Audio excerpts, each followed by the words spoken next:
vavo yoleyezi ya wangu ya waruma wakamasiwani wakana walao wakola wa mlima hule wajavele wahuza wakojangazija Saidi Muhammad bin Sheikh wajahuzu Saidi Muhammad bin Sheikh baya korenga veleha mzuani baba ula msanga abeleha mali abeleha mzuani vano haimaole vano abeleha bushini ngono la abihule la Rinyo yonchagwana mlima wale bana shikari kore wa hale sabuni shingo pia skopi wa uo.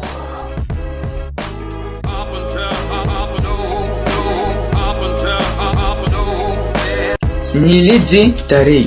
Raconte-moi d'histoire. Bonjour à tous. Il y a longtemps, l'esclavage et la traite négrière étaient un commerce à Mayotte. Alors que la France a arrêté la traite négrière en 1817, Mayotte, elle, continue le commerce dans l'archipel des Comores.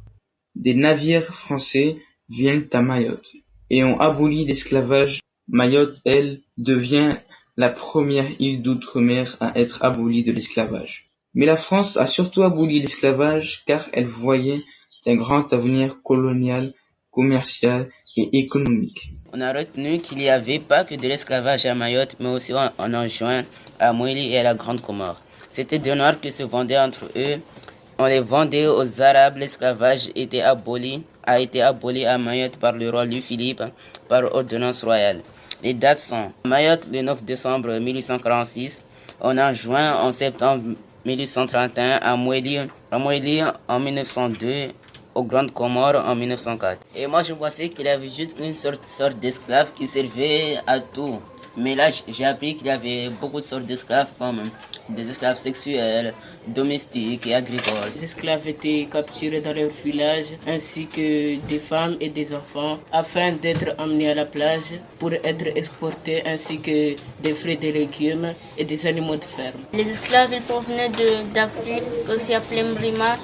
Ils étaient transportés dans deux sortes de bateaux qu'ils appelaient jazz.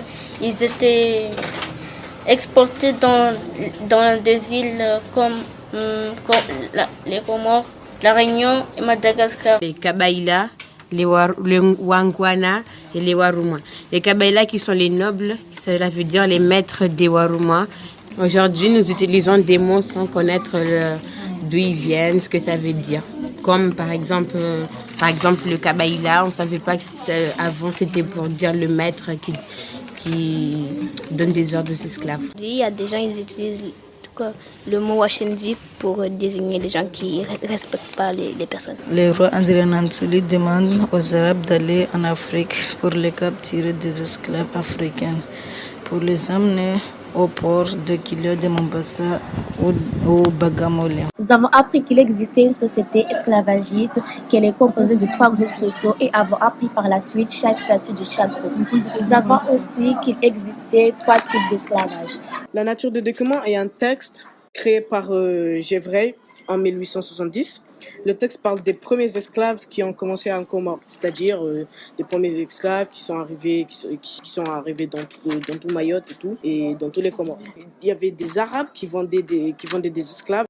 C'est les Arabes qui ont capturé les Africains pour les amener à Mayotte, pour faire traverser sur des champs, pour travailler encore sur des maisons ou sur des bateaux ou ramer sur des bateaux.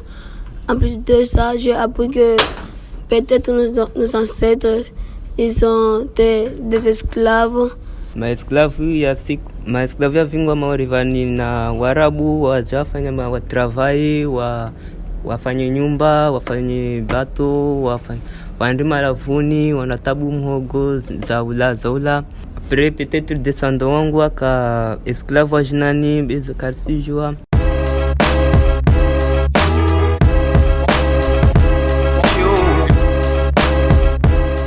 Masclavu wao watu wa Korengo Afriki wajavanu na Warabu waja wafanya kontra namna hiyo, kama uunda nyumba afanya tinini harima hazi hata kati serikali ya Fransa yaja ajawa parawa watu majawa harimaiti wabaki wa watambali ya harimaiti.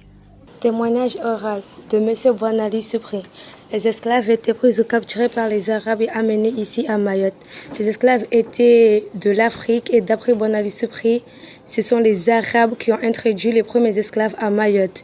Ils leur faisaient travailler dans le champ, construire des maisons et aussi plein d'autres choses. Avant que le français vienne à Mayotte en 1841, il y avait déjà des esclaves. L'abolition à Mayotte a été 2 ans avant le reste de la France. Mais cette mesure a un avant sur son temps.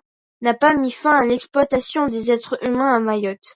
Et cette histoire oubliée a laissé des traces. En raison d'une manque de traces écrites et d'une culture orale qui a peu à peu effacé, puis nié ce passé, l'imaginaire collectif eut à faire un déni profond.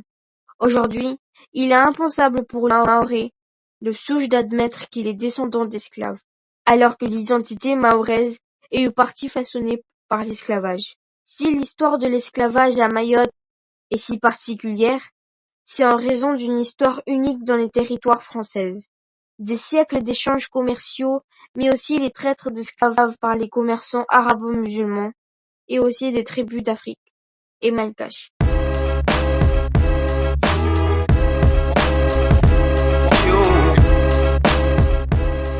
Merci de nous avoir écoutés dans ce premier précis historique qui inaugure peut-être une longue série à venir. Un grand monsieur a dit un jour « Si tu connaissais ton histoire, alors tu saurais d'où tu viens ». Merci aux élèves de 402, 403, 406, 408, 410, 412 et 413 du collège Kawini II de Mayotte de nous apprendre notre histoire et de nous rappeler d'où nous venons.